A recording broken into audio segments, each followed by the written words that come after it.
او مو وحی وکړه موسی علیہ السلام طرف ته سو تو خپل لخته وروچوا نو څکله وچولا نو هغه وخړلو هر هغه شاید هغه را جوړ کړو فوقع الحق وبطل ما كانوا يعملون چنانچه حق ثابت شولو او هغه چې سره جوړ کړیو هغه باطل شولو فغلبوا هنالك وانقلبوا صاغرين په دې ځای کې هغه مغلوب شولو او هغه رسوا شولو والقي السحرة ساجدين او جادوګر په سجدي کې وګرځیدلو قالوا آمنا برب العالمين هغه دا ویلو چې موږ ایمان راوړلو د اټولو جهانونو پر رب باندې رب موسی و هارون څا هغه د موسی علیہ السلام او د هارون علیهم السلام دوړو رب دا اردو کې ترجمه کوم واوحینا الى موسی ان القي عصاك فاذا هي تلقف ما يافكون اور ہم نے وحی کی موسی علیہ السلام کی طرف کہ وہ اپنی لاٹھی ڈال دیں سو اس نے نگل لیا تمام ان چیزوں کو جو ان جادوگروں نے بنائے تھے فقال حق وبطل ما كانوا يعملون سو حق ثابت ہو گیا اور جو انہوں نے گھڑا تھا وہ باطل ہو گیا فغلبوا هنالك وانقلبوا صاغرين یہاں پر وہ مغلوب ہو گئے اور رسوا ہو گئے والقي السحرة ساجدين اور جادوگر سجدے میں گرا دیے گئے قالوا آمنا برب العالمین انہوں نے کہا کہ ہم ایمان لائے تمام جہانوں کے رب پر رب موسیٰ و ہارون جو کہ رب ہے موسیٰ اور ہارون علیہ السلام کا دی موسیٰ علیہ السلام او دی جادوگر والا سکوما مقابلہ وا دی اغا متعلق دا آیتون دی پرون مو دایلیو چیرا جادوگر و موسی علیہ السلام ته پیشکش وکړلو څ اما ان تلقي و اما ان نكون نحن الملقين سوال ته خپل الله ته غرزوي که موږ دې ته وغورځو موسی علیہ السلام ورته دا و فرمایلو چې بل القو څه تاسو اول وچوي نو هغه څه کله وچولو نو هغه دنیا پړي منګرونه جوړ شولو چنانچه معلمای کرام فرمایي چې کوم میدان کې دا کانټیسټ او دا مقابله وا دا یو میل لمبا چوڑاو یعنی یو میل دا سی وګدو او یو میل چکم دا پلانو یو میل تقریبا چکم دا کنا 1800 میٹر وی یعنی جیسے ویسے 2 کلومیٹر نہ لگ کام پاو کام 2 کلومیٹر یو میل وی نو یو کلومیٹر چکم دا کنا دی جو ہے نا تقریبا پارک تھا نو دا یو کلومیٹر دا نو دا سی اور پس بل لوڈ شدا سی ویسے اندازہ دا تو دورا جڑی گی لگا پوسے کلی ایم پی گیٹ کا سے دورا میدان 10 او اندورا میدان 10 نو آغا په دورا کثیر تعداد کې دا جادوگر رغلی وو هغه د جمو ویلو چې دنا روایتونو کې 979 3 لاکھ پرې روایتونه شته دي اوس او یا زرا وای یو لاکھ وای 2 لاکھ وای نو هغه چې کله منګرونه په دې میدان کې و چولو دا رو میدان ډاک شولو او داس یو hebat پیلو شول بهرحال واوحینا الی موسی ان القی عصاک الله رب العزت فرمایي چې هغه چې کله خپل پړي او خپل لاختي وچولې ځنه علماء کرام دا فرمایي چې هغه د سکړي و چې اصلا کې دغه زرګرون چې کوم هغه باندې یو کلی خجئی دغه شینو باندې خو یې غني سکاوي یی چې هغه چې کوم دا کنه په د لاختو باندې هغه سکا اچولی و او په دغه پړو یا هغه سکا چولی و نو هغه دغه پړي چې کوم دا کنه دا هغه نه راټو کړی نو هغه چې کله وچولو نو هغه ډیر تیز غرمو و میدان کې نو دی غرمو په واجی سره هغه سترګو ته هغه چې کومه کلی و کوم پلاک و کنه هغه د سیمولومیدو سره خوځيږي نو هغه ته دا مولومیدو مانځي منګرونه نه و هغه شای خوځیدلو نو دغه د محسوس شول اسلام انګور د څو دغه خپل کرتبه سره شامل کړو خلکو باندې نظر بندیا وکړه نو څه دا هنر د استعمال کړه او څه سترګو نظر بندي و بهرحال هغه ته دا محسوس دل زیره راغلو لوی منګرونه جوړ شول الله رب العزت موسی علیہ السلام ته حکم ور کو توستا ور وچا فاذا هي تلقف ما يافكون حضرت موسی علیہ السلام څخه کله وچولو نو دی اجدها ولا کیفیت تو ته مو بیان کړو هغه تقریبا د دوه جبړو په مانځ کې 80 غز فاصله وداره نو هغه دوره غاټ وو چې هغه کوم دا کنه دتا چې څوره میدان کې دا هغه منګرونه جوړ کړیو دا ټولې دته کوم دا کنه هړپ کړلو چې کله هړپ کړلو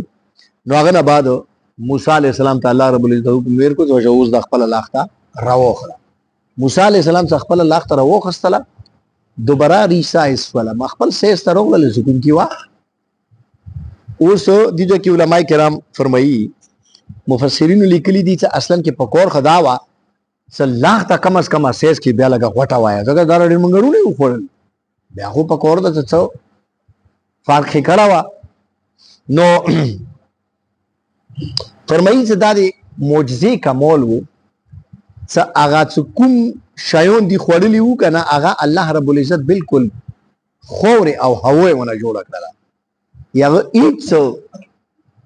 وزن او هیڅ سایز دی هغه نو اثر په دغه لاختي باندې نو وکړلو چنانچه لاخته هغه صورت وا امغور دوباره شولا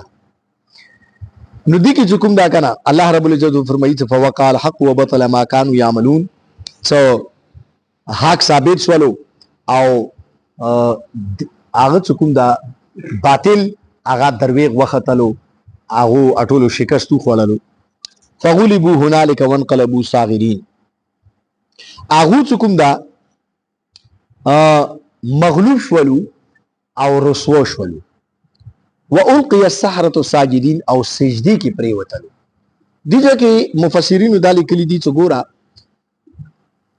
د جادوګرو سره علم ور سره او د علم ډیر کملی شاید چې په هر فیلډ کې وي هر میدان کې وي چې د چشي علم اوي هغه فائدې نه خلی نه ده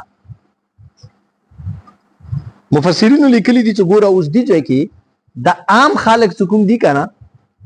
هغه مسلمان نشو نه فرعون مسلمان شو ویلی هغه سره علم نه و د جادوګر مسلمان شو هغه سره علم څنګه و علم داو څه هغه خو چې د جادو فن نه مکمل تور باندې واقف نو هغه ته پاتې و چې دغه هدا پر خو جادو کې دای شي خو دینه بعد جادو نشي کېدای هغه چې نظر بندي کړی و نو دی هغه چې کوم منګرونه وو دی هغه منګرونو کې دا کمال نه ور کې چې هغه چې خړلې وای یا هغه منګرونو کې خوراک منګور نشي کوي چې کوم تر جوړ کې جادو په ترو باندې آغا صرف دا خوي ته وخو چې ګره وخو چې خدا نشي کوي چې دی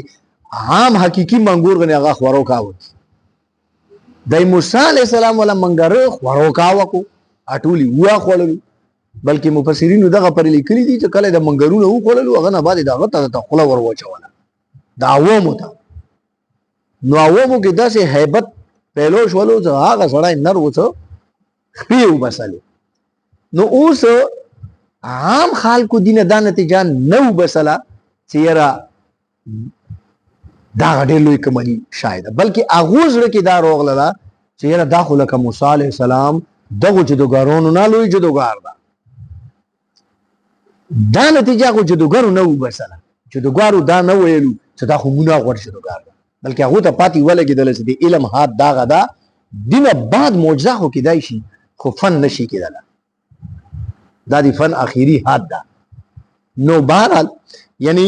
مفسرین لیکلي دي چې ګوره علم هغه ته دوره फायदा ورسوله اگر چې هغه علم چې کوم دا کنه دی و باطل شي علم خو هغه وته دا फायदा ورسوله نو لہذا علم ډیر قدر او قیمت ولا شاعر والګه سحرۃ ساجدین اوس هغه چې کوم دا کنه په سجدي کې وګرځلو اټول جادوګر قالوا آمنا برب العالمین او دای ویلو چې مو په رب العالمین باندې ایمان راوړل اوس دي چې مفسرین دالي کړي دي چې عموما طریقې کار دا غدا چې یو سړی مسلمانېږي نو هغه اول کلمه وایي اول ایمان راوړي هغه نه بعد سجدا کوي دغه ځکه دغه اول سجدا وکړه بیا ویلو چې آمنا برب العالمین دا کومه ملا الټا ده علامه فخر الدین رازی رحمت الله علیه فرمایي چې دی یو جواب خدا غدا څاغو چې کله سجدي ته تلو نو د تللې ټیم کې دا ویلو چې آمنا برب العالمین سجدي نه بعد نه دی بلکې سجدي ته تلو مغه ټیم کې دی مطلب دا شو چې سجدي نه مخ کې دا خو ذکر الله رب العزت ورسته کړه دا. ځنه مفسرین دا فرمایي چې اصلا کې هغه څه کله دغه منظرنامه ولیدله نو بالکل داسې شول چې د هغو عقل فکر حیران شول او د شدت جذبات نه چې کوم دا کنه فورا سجدې کې پریوتلو او د الله شکر بجا اوري وکړل چې یا الله ته مو ته د ایمان توفیق راکړل. هغه نه بعد هغه چې کوم دا کنه آمنا برب العالمین ویلو هغه نه شکر هغه نه مخکې ادا وکړل. نو بهرحال هغه نه بعد فرمایي چې رب موسی و هارون مو په الله باندې ایمان رب العالمین باندې ایمان راوړلو او د موسی علی السلام او د هارون علی السلام په رب باندې ایمان راوړل. او دې ځکه مفسرین فرمایي چې الله رب العزت دا و فرمایلو دې ځکه هغه جوړګرو دا ټکا وکړلو چې مو په رب العالمین باندې ایمان راوړل. بیا هغه باندې دا ټکا وکړو چې د موسی او د هارون پر رب باندې ایمان راوړل. نو علامه فخر الدین رازی رحمۃ اللہ علیہ دې ځکه دا اعتراض او چات کړل چې بھئی رب العالمین کې خدای موسی علی السلام او د هارون علی السلام رب خپل راغلو ځکه چې کله د اټول جهانونو رب دا خو موسی او هارون مغه جهان کې دي کنه هغه رب شو کنه. بیا غنه بعد دغه جدوګرو ته ساجات پیښ شو چې مستقل د موسی علی السلام او د هارون علی السلام نامای وخستل ځکه نامي خستل سره ضرورت نو چې د موسی او د هارون رب چې د ټول جهان رب شو خو چې موسی او هارون رب شو. نو مفسرین چې کوم دا کنه دي دوا جوابونه ویل یو خدا فرمایي چې اصلا کې د رب موسی او د هارون علی السلام نامای ځکه وخستله چې د دوی په واجب جدوګرو ته د ایمان توفیق ملو شو نو دغه شکریا ادا کولې دغه فضیلت بیانولې د پاره دغه د مستقل دغه نما وخستله. یو دویم جواب علامه فخر الدین رازی رحمۃ اللہ علیہ دا ویل کړه دا اصلا کې د فرعون با ځون ته یلو چې رب العالمین یو کله چې دغه سجدي کې پری وتلو دای ویلو چې مو پر رب العالمین باندې ایمان راوړلو نو د فرعون دا سوچ وکړو چې ماشاءالله داخله کا موتا مونږ ویلو چې مو دی باندې مو ایمان راوړو. نو فرعون سره کې خوشحال شول چې یاره دا خو صحیح ده خلکو دا سوچ وکړو چې یاره رب العالمین خندو را کړه و شهیدی د پاره سجده وکړه. نو ځکه دی هغه دغه غلط فهمي ورې کولې د پاره چې صاحبہ د تونه د نه یو ته د سجده نه کو رب موسی و هارون د موسی علی السلام او د هارون علی السلام ولکم رب العالمین دا مود اخت سجده کو. الله د مونږ ته نیک عمل توفیق نصیب کړي.